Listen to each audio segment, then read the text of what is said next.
मध्य Bharat times Urdu और महानामा अल्फाज़े हिंद की पेशकश।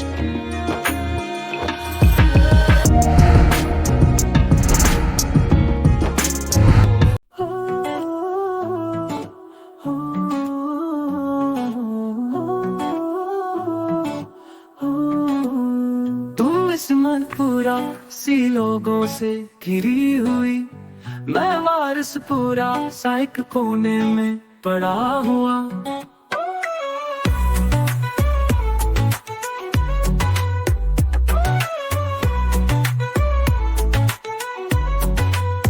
तुम गुजरी बाजार सी रौनक नशी महफिल, मैं कादर झंडे सा गुमनाम खड़ा हुआ।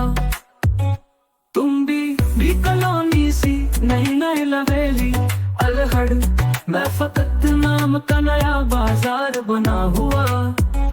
तुम नए थाने सी रोड की रौनक, मैं पुराने थाने सा झुकता चला गया।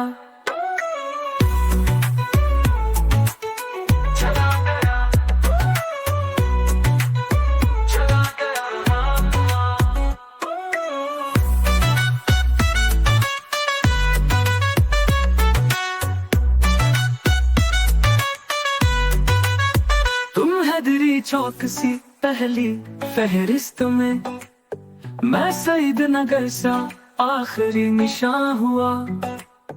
तुम भाजी मंडी सी खूब महकती हुई, मैं बुनकर कॉलोनी सा बेरंग सिमटा हुआ। तुम पीली हवेली सी कोल सा टाल के करीब, मैं ये रखड़ा सा शहर से कटता हुआ। तुम लकड़गंज सी अपनी बातों में मगन, मैं भोई लाइना से तुमको तकता हुआ। तुम नगपुर के बगरों से गुजारा करती हुई, और कहा मोहसिन का भी मैं बेरोजगार पड़ा हुआ।